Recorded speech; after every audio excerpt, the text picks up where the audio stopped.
She found $6,000 in a greasy diner booth at 2 in the morning. Returning it to the Korean enforcer who owned it was supposed to be the right thing to do. But what she didn't know was that the wallet was a test, and passing it would cost her everything.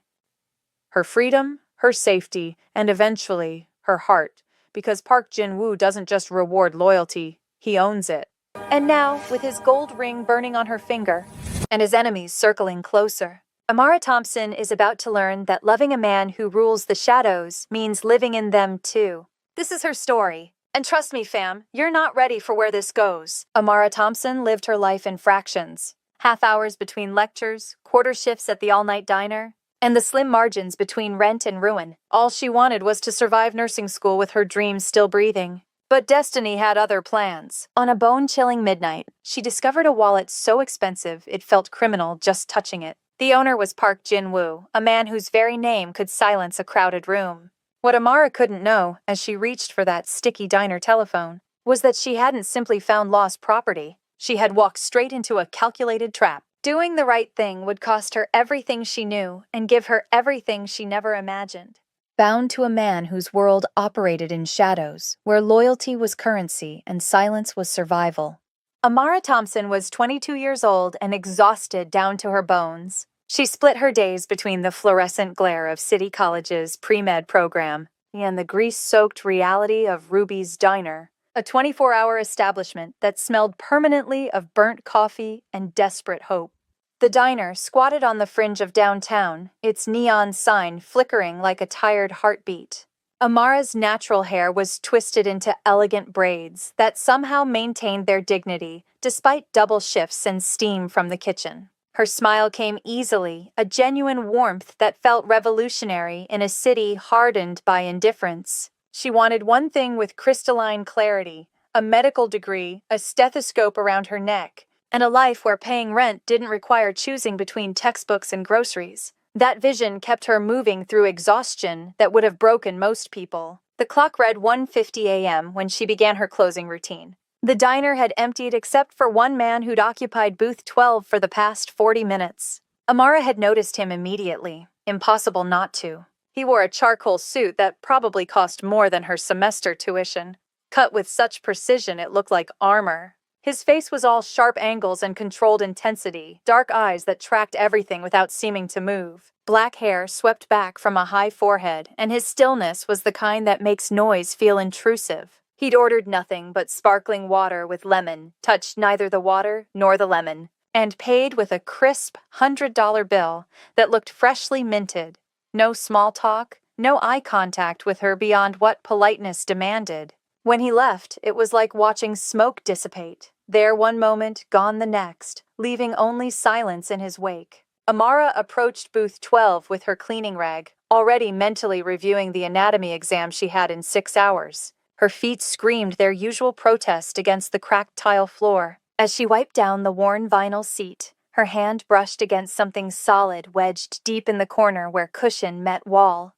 She pulled it free, and her breath caught. It was a wallet, but calling it that felt inadequate. The leather was deep burgundy, smooth as silk, the kind of craftsmanship that whispered of old money and older secrets. The weight of it felt wrong in this place of chipped mugs and day-old pie. She slid into the booth and opened it with trembling fingers. What she found inside made her stomach drop. 2 thick bundles of $100 bills, held by a silver clip engraved with Korean characters. Tucked beside the money was a single, laminated card. Name: Park Jin-woo. The photograph showed the man who'd just left, his expression severe enough to make her shiver. The address listed belonged to one of those gated communities she'd only seen in magazines, where security was tighter than most prisons. There was also a metal card, black and heavy, with a single Korean symbol etched into its surface. No bank name, no company logo, just the symbol, the kind of card that opened doors most people didn't know existed. She counted the money twice. $6,000. The number echoed in her skull like a prayer and a curse. That was 3 semesters paid in full. That was a reliable car instead of nerve-shredding midnight bus rides through sketchy neighborhoods. That was her future, sitting in her shaking hands, begging to be taken. But her grandmother's voice rose up from memory, sharp and unyielding. That woman had raised Amara in a cramped apartment that smelled like cocoa butter and determination, and she drilled one truth into her granddaughter's bones. Baby girl, you can't rest easy on what isn't yours. Your conscience knows the difference, even when your bank account doesn't. Amara closed the wallet with a decisive snap. She had to return it. But everything about this situation screamed danger. The amount of money, the man's cold precision, the expensive anonymity of that metal card. Her manager Carl would pocket this faster than she could blink, probably claim he never saw it. Mailing it felt ridiculous and risky. Then she found it. A business card tucked into a hidden slot, plain white cardstock with nothing but a Korean name written in elegant script and a phone number. No title, no company, no explanation. She walked to the counter, her pulse hammering in her throat, and picked up the diner's ancient phone. The plastic was sticky with decades of grease and secrets. She dialed. It was 2:20 a.m. Someone answered before the first ring finished. The voice was male, rough, and demanded rather than asked. Talk. Hello, this is Amara Thompson calling, she said, forcing steadiness into her voice that she absolutely didn't feel. I'm employed at Ruby's Diner. I believe someone you know, Mr. Park Jin-woo, has left behind his wallet. He was here earlier tonight. Silence, but not empty silence. This was the silence of calculation, of invisible gears turning, of decisions being made about her that she had no control over. It lasted long enough to make her palms sweat. Don't move. The line clicked and immediately reconnected. A new voice came through, deeper, smoother, carrying an accent that marked him as Korean, but educated somewhere that valued perfect English. This voice had authority that didn't ask for respect, it assumed it. Park Jin-woo speaking. You're holding something that belongs to me, Miss Thompson. Yes, sir. You left it in booth 12. There's identification inside and a sum of money. I wanted to contact you directly so I could get this back to you safely. You could have simply kept it, he said, his tone flat, analytical. The amount inside would change your life. I know what you make in that diner. I'm aware of your circumstances. The casual invasion of her privacy, spoken like it was nothing, made her jaw tighten, but she kept her voice level. What belongs to you, sir. My circumstances don't change basic principles. I can keep it secure here until morning, or you can retrieve it now. You won't be securing anything, he cut in, his voice sharpening to something like a blade sliding from its sheath.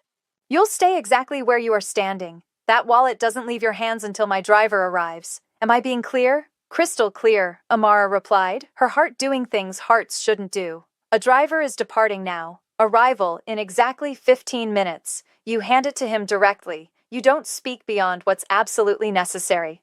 He paused, and when he spoke again, his voice dropped to something quieter, but infinitely more dangerous. Miss Thompson, you haven't opened that wallet, correct? She knew a test when she heard one. She knew truth would invite questions she couldn't answer. So she lied, and felt the lies settle like a stone in her chest. That's correct, sir. I found it sealed, and I've left it that way. Excellent. Whether you're being honest with me will become apparent very soon. Wait there. The line went dead. Amara replaced the phone, hand trembling. Whether you're being honest rang in her ears like a warning bell. She just lied to a man who clearly dealt in truths and consequences. The wallet felt radioactive now, burning through her apron. She locked the register, secured the front door, and sat on a stool facing the window. The street outside was empty except for shadows and the sickly orange glow of sodium lights. 15 minutes had never felt longer. At exactly 2:35 a.m., a vehicle pulled up that made her breath stick in her throat. Black Escalade, windows tinted so dark they looked painted on, chrome gleaming even in the weak streetlight. It didn't park so much as materialize at the curb, massive and menacing, the kind of vehicle that announced, "We don't follow your rules." The passenger door opened, and a man emerged, tall, broad-shouldered, wearing an expensive black pea coat over what looked like tactical gear. His face could have been carved from granite for all the emotion it showed. He moved like violence contained in a suit, all controlled power and cold assessment. He pushed through the diner door. The cheerful bell chime sounded obscene in the tension. Amara Thompson. Not a question, a confirmation. That's me, she said, standing quickly. She slid the wallet across the counter. It came to rest near his gloved hand. Everything's intact. He didn't take it immediately. Instead, he studied her with eyes that cataloged everything. Her exhaustion, her cheap but clean uniform, the controlled fear in how she held herself, looking for cracks, for lies, for weakness. The examination was clinical and intrusive and made her want to shower. Finally, he picked up the wallet, didn't open it, just tested its weight with 2 fingers against the leather. Satisfied, he slipped it inside his coat. Mr. Park values punctuality and discretion, he said, voice like gravel scraped over steel. He reached into another pocket and placed a thick manila envelope on the counter where the wallet had been. He wanted you to have this. I don't want payment, Amara said quickly, hands coming up defensively. Seriously, I was just doing what anyone should do. This isn't a negotiation, the man said, and now there was an edge to his voice that suggested arguing would be unwise. Take what's offered. It completes the transaction.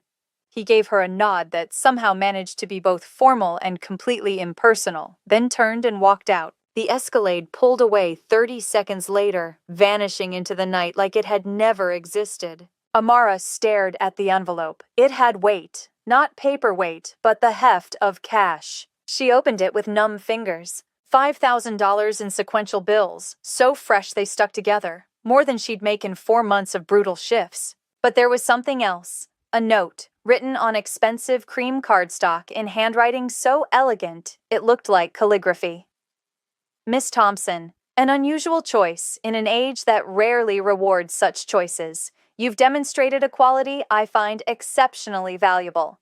Your name is now known to me in a specific context. Don't spend these funds hastily. Mention this encounter to no one. You've completed the initial screening successfully. Await further contact. PJW*. Initial screening. Those 2 words made her blood run cold. She sank onto the stool, the note slipping from her fingers. She hadn't just returned a lost wallet. She'd been evaluated, categorized, marked. Park Jin-woo wasn't some businessman. He was something far more dangerous. Someone who tested waitresses like lab rats, who had drivers that moved like soldiers, who made people wait for contact like subjects await judgment. The money wasn't a reward. It was a down payment on something she didn't understand yet. The next 2.5 weeks were their own special hell. Amara felt eyes on her constantly, though she never caught anyone watching. She changed her route home daily, started checking over her shoulder compulsively, stopped going anywhere after dark unless absolutely necessary. She told no one, not her study group, not her roommate, nobody. The $5,000 went into a locked box she hid inside a hollowed-out textbook. The money felt poisonous, too dangerous to touch. She buried herself in her pre-med coursework with manic intensity, trying to outrun her anxiety through sheer academic focus. Her exhaustion went from chronic to critical. Her nerves felt like exposed wires, sparking at the smallest provocation.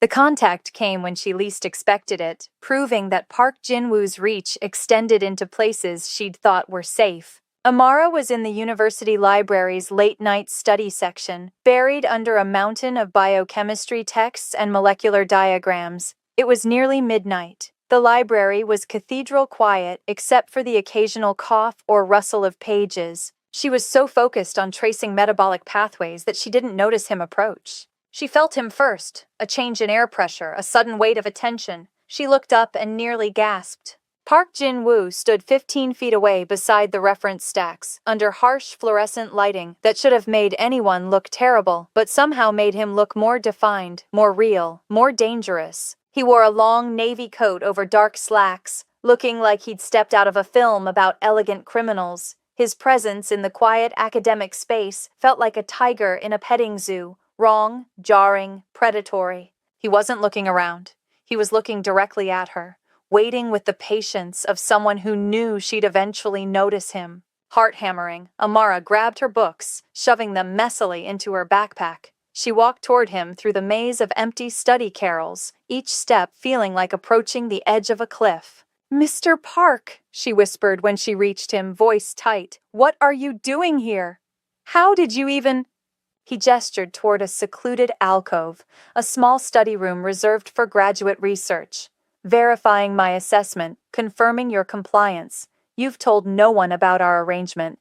You haven't touched the money I gave you. This is good. The fact that he knew these things, knew her movements, her choices, her silence, was terrifying in its implications. She followed him into the alcove. He didn't sit, forcing her to stand before him like a student called before a principal. That night, he began, voice low enough that it wouldn't carry beyond their small space. The wallet contained operational currency and access codes to systems you don't want to know about. Leaving it was calculated, a field assessment. I needed to identify someone in that area who possessed genuine integrity, who would act correctly without hope of recognition or reward.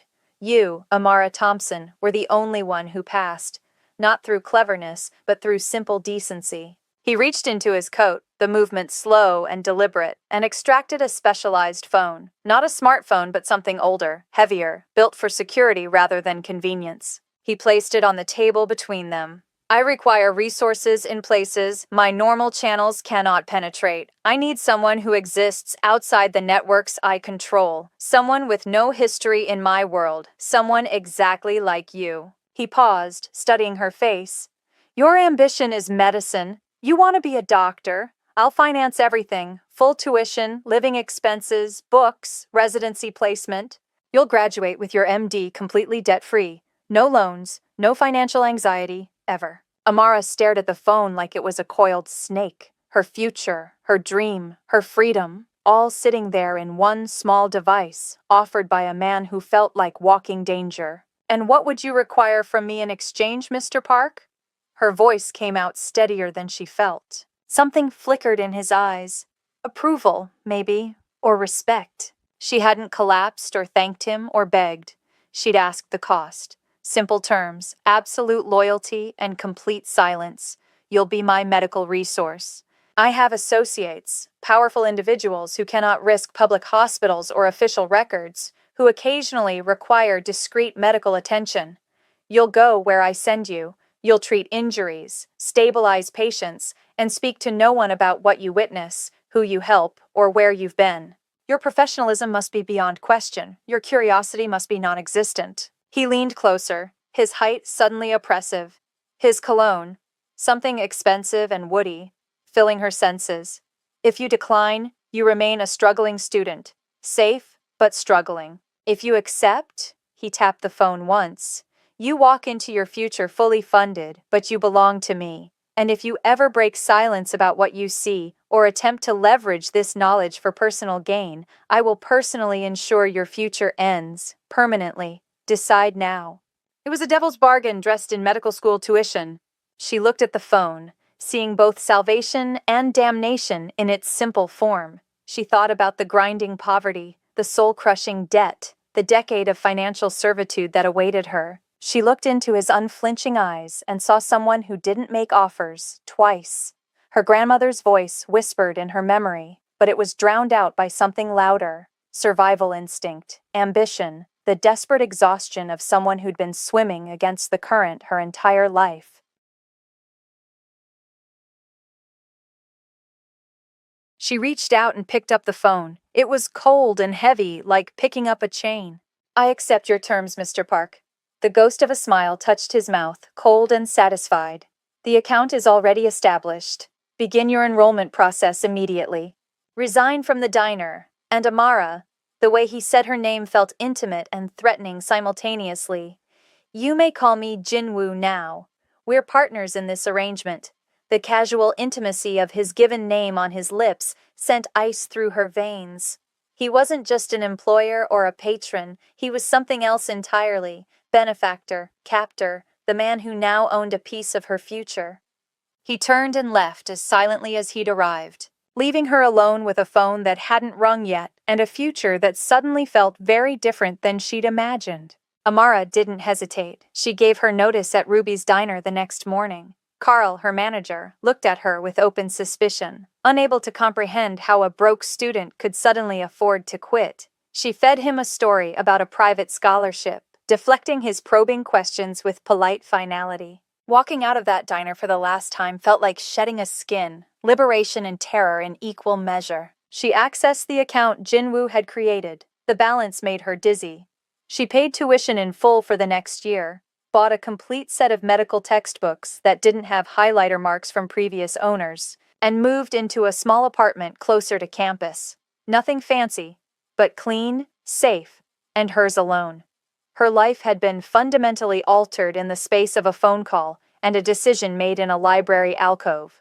She tried to convince herself the phone would never ring, that Jinwoo's offer had been some bizarre one-time charity. She threw herself into her studies with fierce intensity, trying to bury her anxiety under layers of anatomy and pharmacology. The phone sat on her nightstand like a sleeping bomb. She never turned it off, never let it out of her sight, checked its battery obsessively.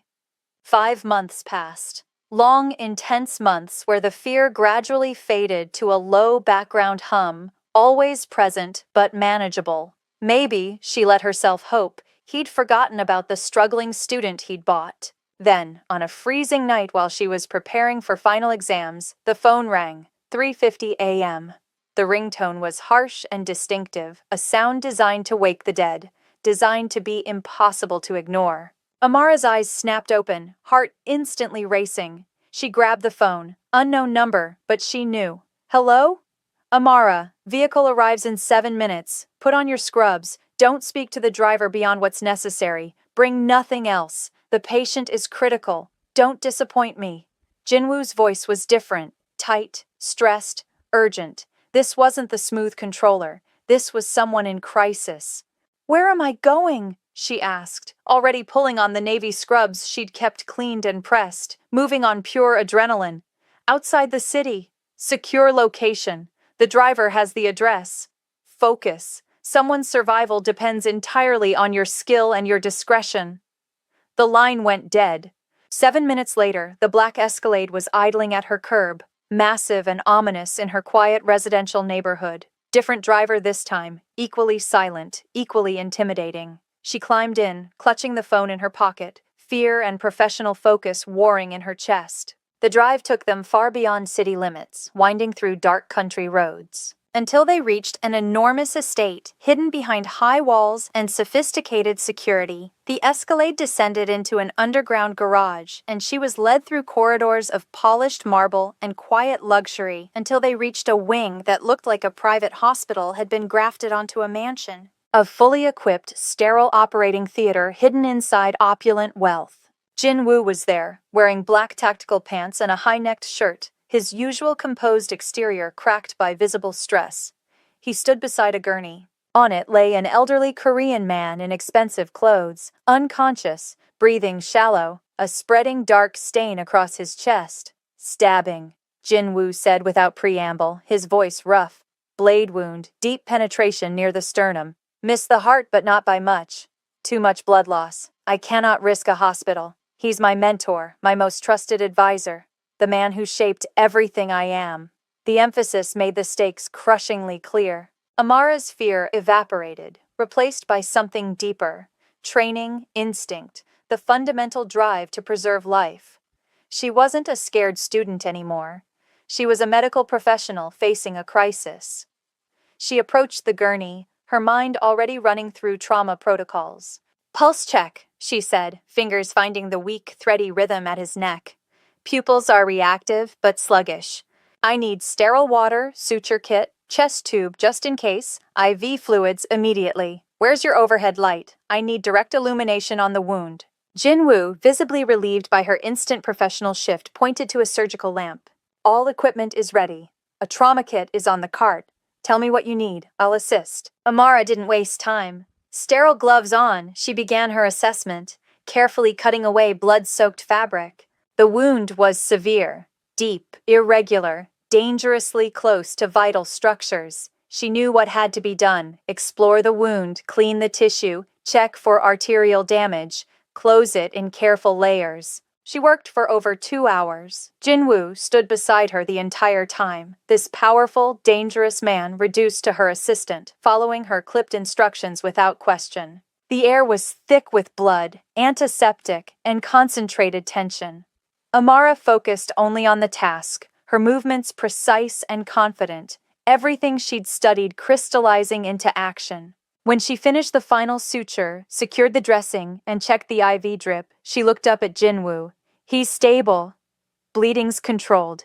He needs a transfusion, but we can't do that here safely. The IV fluids will stabilize him temporarily, but infection is the primary threat now. He needs continuous antibiotics and monitoring for at least 48 hours. He cannot be moved. Jinwoo exhaled slowly, eyes closing briefly as tension drained from his shoulders.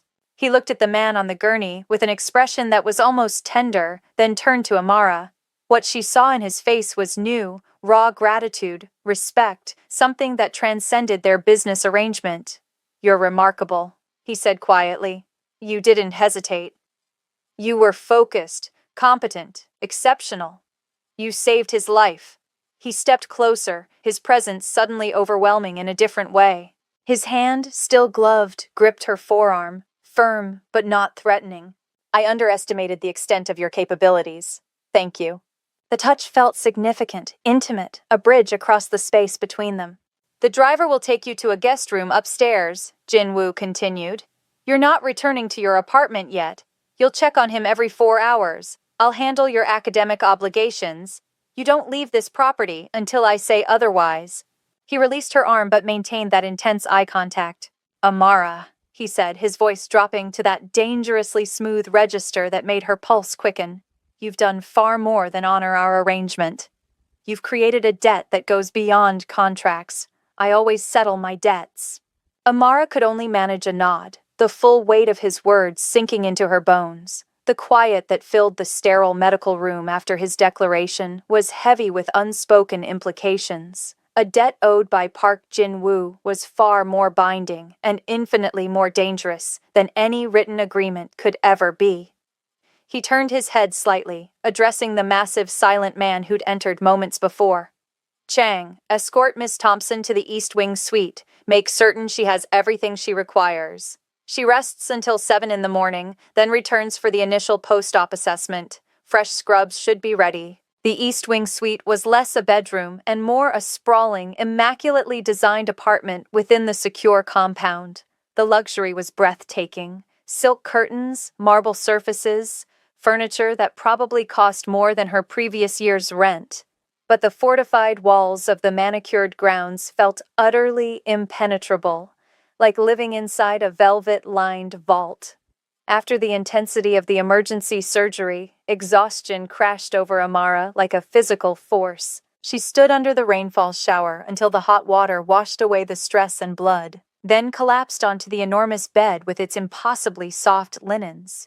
Despite everything, the comfort felt less like hospitality and more like compensation for her captivity. The specialized phone's insistent chime woke her at 6:40 a.m. When she arrived back at the medical suite at 7 sharp, Jinwoo stood beside the patient's bed wearing an impeccably tailored charcoal suit, looking like he'd never lost a moment of sleep. Amara conducted her examination, her mind automatically shifting into clinical assessment mode.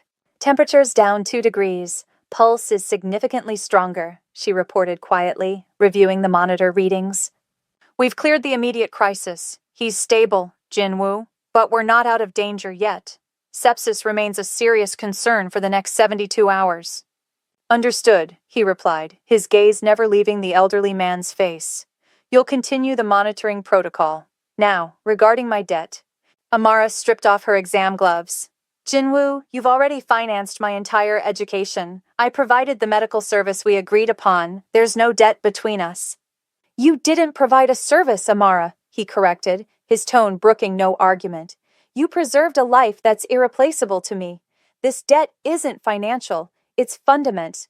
He placed 2 items on the medical cart, a sleek electronic key fob and a single silver key on a minimalist ring.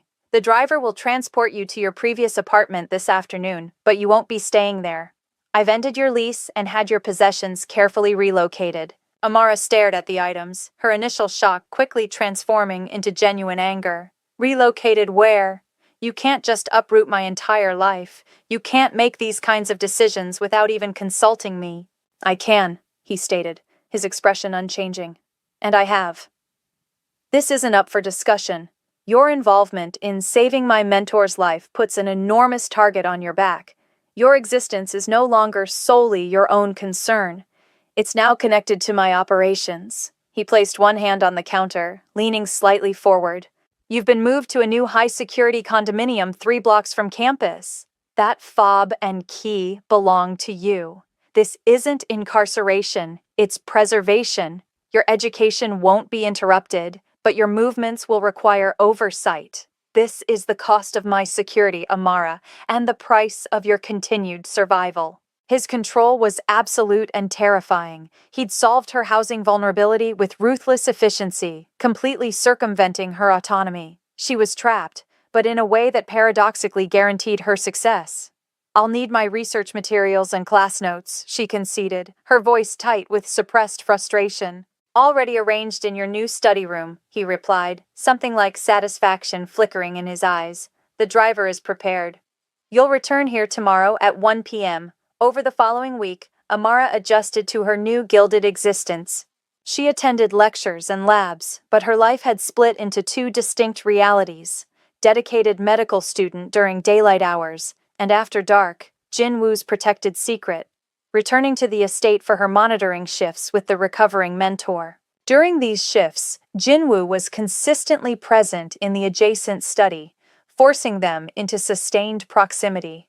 Their professional arrangement was rapidly transforming into something intense, complicated, and undeniably personal. One evening, while Amara was carefully replacing the patient's surgical dressing, Jinwoo entered the suite quietly, carrying 2 ceramic cups. He set one on her supply tray. "Jasmine tea," he said simply. "You're exhausting yourself. You need this." The small, thoughtful gesture caught her off guard.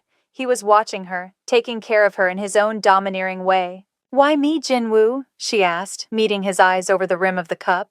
"You could have hired the most skilled underground physicians in the country. Why risk everything on a student you found in a diner?" He set his cup down deliberately, his gaze sharpening. As he moved closer, "The best physicians can be purchased with currency. But I'm not interested in loyalty that money buys.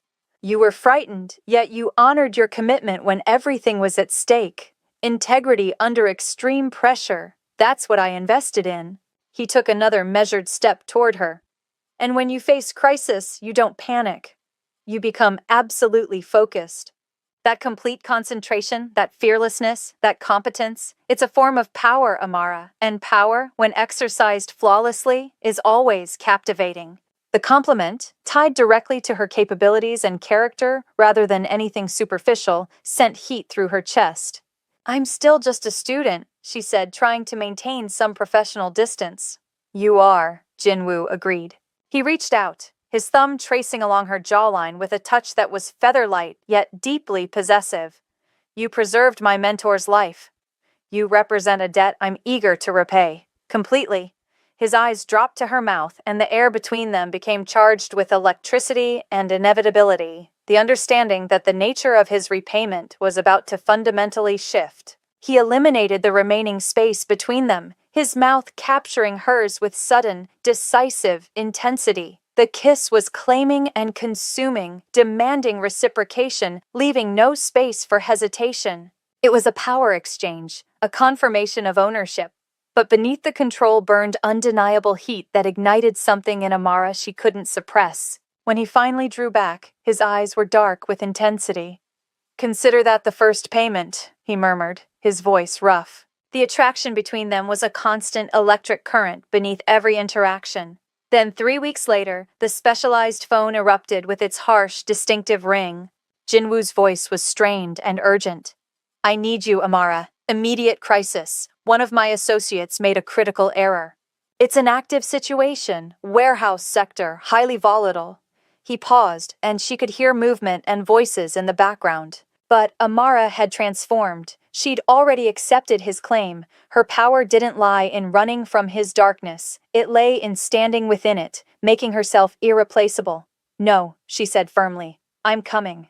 Your people won't know how to properly manage a trauma situation the way I can. You need me there actively managing care, not just treating afterward. You invested in my skill, Jinwoo, and my skill is exactly what you need right now. The silence that followed was profound, loaded with recognition and respect. The driver arrives in 4 minutes, he finally said, his voice carrying reluctant admiration. But you don't leave my sight for even a second. Amara ended the call, her heart pounding with equal parts fear and exhilaration. She pulled on a heavy jacket, grabbed the compact trauma kit she'd discreetly assembled, and headed for the door. She was voluntarily walking into danger, determined to prove she wasn't merely his asset. She was his true, indispensable partner. The ultimate test had arrived. The drive to the warehouse district was rapid and tense. The black sedan cut through rain-soaked streets, transitioning from gleaming downtown towers to the gritty industrial wasteland. The vehicle finally stopped at an abandoned cargo facility, the air thick with the metallic scent of rain, brine, and decay. The entire scene radiated contained chaos. Jinwoo's operatives formed a tight, lethal perimeter around a vast, poorly lit interior, their shadows stretching grotesquely under a solitary floodlight. The driver opened her door, and Amara stepped onto wet, frigid pavement. She could hear urgent, hushed Korean and the heavy scent of blood already sharp on the humid air. This was real. This was the brutal edge of his world, far from the polished elegance of his estate. She found Jinwoo crouched low near shipping containers, his dark tactical clothing making him nearly invisible in the shadows. He looked up, his expression grim, acknowledging her arrival with a curt nod that was pure business. The injured associate, clearly high-ranking based on everyone's reaction, was bleeding profusely from a wound sustained in some kind of altercation. "Move!" Amara commanded, her voice cutting sharply through the confusion. She physically pushed 2 of Jinwoo's men aside, instantly creating space around the casualty. The scrubs beneath her jacket became her uniform and her authority. This isn't a controlled environment. This is crisis management, her mind calculated, and I'm the only one qualified to handle it. She tore open her trauma kit. Jinwoo, without needing instruction, immediately assumed the role of her assistant, his face a mask of concentration. She began her assessment under the harsh beam of a utility lamp, the inadequate light creating dancing shadows. Deep penetration, she confirmed, her gaze trained and methodical. Irregular wound pattern, he's sliding into shock. She worked with practiced efficiency. Her hands, trained by countless hours of study and simulation, moved with surgical precision, cleaning the area while Jinwoo provided gauze and supplies without being asked. She established intravenous access, demanding immediate fluid administration from the stunned operatives standing nearby, then focused entirely on stabilizing the severe laceration. Her work centered on controlling the hemorrhage and buying critical time. "I'm not afraid. I'm focused," Amara told herself. "The fear exists, a thin, cold thread down my spine. But the life in front of me matters more. This is exactly why he brought me here. This is what separates a physician from a civilian. He didn't need to control me. He needed to unleash me." Every suture, every directive proved that his debt had been the catalyst she never knew she needed. She ordered the perimeter secured, her voice calm and absolute. And the men, hardened veterans of Jinwoo's organization, obeyed her instantly. In that moment, she was the only thing standing between their associate and death. Her authority was supreme. After what felt like hours, she finished securing the pressure dressings and preparing the man for careful transport. She was covered in sweat, grime, and blood, but her patient was breathing more regularly. "He's stabilized," she stated, her voice hoarse but firm. "But he requires proper surgical intervention immediately. This temporary solution won't hold indefinitely. Move him carefully." Jinwoo finally stood. He didn't issue commands to his operatives. He simply rose, his eyes locked on Amara. He reached out and gently wiped a streak of blood from her cheek with his thumb. The intimacy of the gesture in that cold, dangerous place was devastatingly powerful. She didn't flinch. She felt the rough, callous texture of his thumb against her skin, recognizing the profound intimacy of the action. He wasn't evaluating her medical competence. He was seeing her courage, the spirit that refused to break. He saw the fire in her eyes, the unwavering focus that made her the most powerful person in that warehouse. "You're my anchor, Amara," he said, his voice a low, resonant rumble conveying pride and devotion. "You're my foundation, my most valuable asset. The debt is satisfied, and now my claim is absolute." He kissed her then, right there in that dangerous blood-soaked warehouse. It wasn't a question. It was a final, consuming declaration of possession, a promise of security and recognition of their fierce, unconventional bond. It tasted of power, dark coffee, and raw, undisputed desire. The kiss of a man who'd finally discovered the one thing he couldn't control, and therefore the one thing he needed to claim permanently. The following morning, after she'd safely supervised the associates' transport and stabilization at the private medical facility, Amara returned to Jinwoo's secure compound. The residents felt quiet, the crisis resolved. She showered for an extended time, scrubbing the warehouse grime from her skin, but the scene remained vivid in her memory. She found Jinwoo waiting on the rooftop terrace, the city sprawling beneath them. He wore a perfectly fitted dark suit, his expression calm, but his eyes holding profound intensity. He guided her to a small table where a single black lacquered box rested. The morning sun cast cool, golden light over the glass and steel cityscape.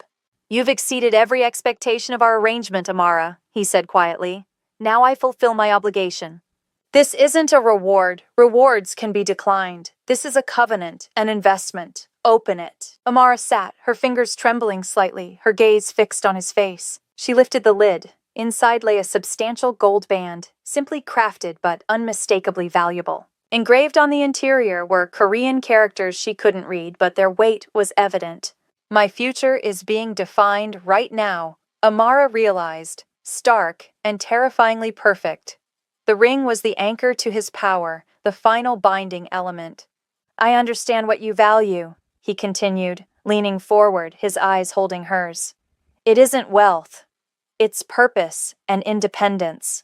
I won't demand you abandon your path. You'll complete medical school. You'll practice medicine. That's your integrity, and it's what I value most about you." He paused, letting the gravity of his proposal settle. "But you'll do so as my wife, my partner, and my equal.